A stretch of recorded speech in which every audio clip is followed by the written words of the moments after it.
آج کچھ لوگ کہتے ہیں حضرت سمجھ میں نہیں آتا ہے کدھر جائیں. بڑی لمبی گفتگو ابھی آپ نے مجھ سے پہلے سماعت کی ہے.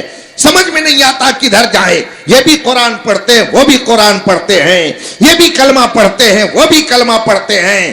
یہ فریب نفس ہے, نفس کا دھوکہ ہے جو آپ کہتے ہیں کہ ہم کو سمجھ میں نہیں آتا ہے. یہ اسٹیج لگا ہوا ہے, پیچھے چاندنی ہے, اس کے پیچھے کیا ہے نہ آپ دیکھ رہے ہیں نہ میں دیکھ رہا ہوں, ہے نا حضرت.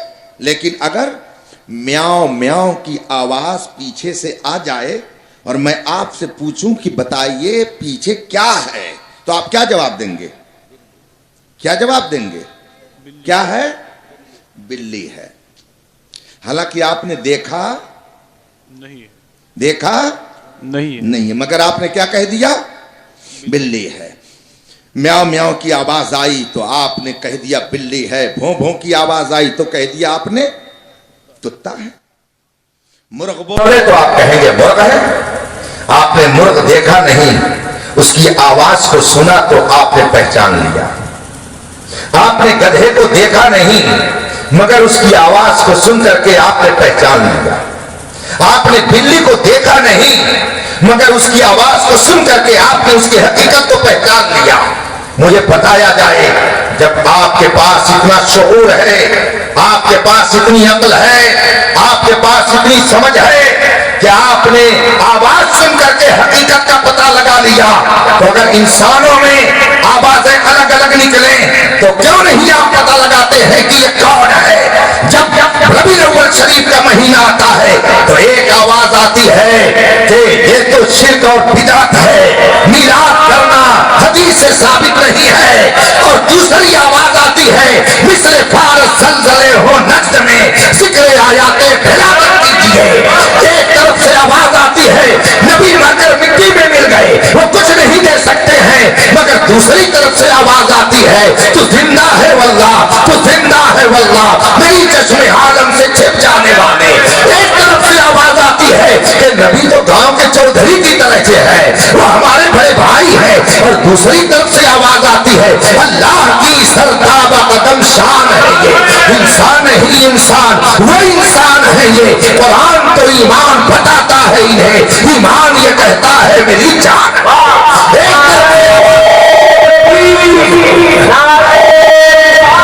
ایک آواز یہ آتی ہے کہ نبی کچھ نہیں دے سکتے ہیں, مگر دوسری طرف سے آواز آتی ہے کون دیتا ہے, دینے کو منہ چاہیے, دینے والا ہے سچا ہمارا نبی. ایک طرف سے آواز آتی ہے یا رسول اللہ کہنا شرک ہے, اور دوسری طرف سے آواز آتی ہے غیظ میں جل جائیں بے دینوں کے دل, یا رسول اللہ کی کثرت کیجیے. ایک طرف سے آواز آتی ہے جس کا نام محمد یا علی ہے, وہ کسی چیز کا مالک و مختار نہیں ہے, اور دوسری طرف سے آواز آتی ہے نبی مختار کل ہے, جس کو جو چاہے عطا کر دے, زمین کو آسمان کر دے, سریا کو سرا کر دے.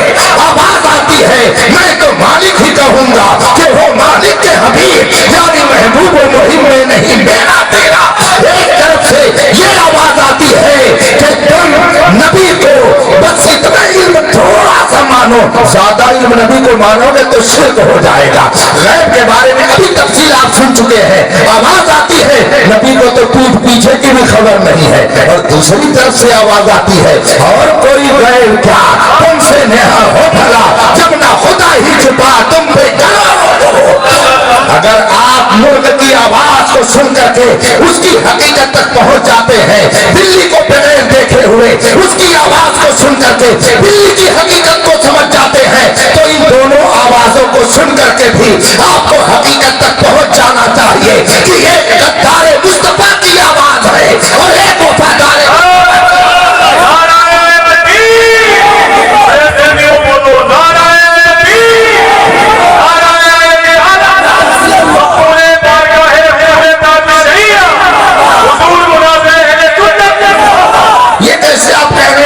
سمجھ میں بات نہیں آتی ہے. کیسے ہم فیصلہ کریں؟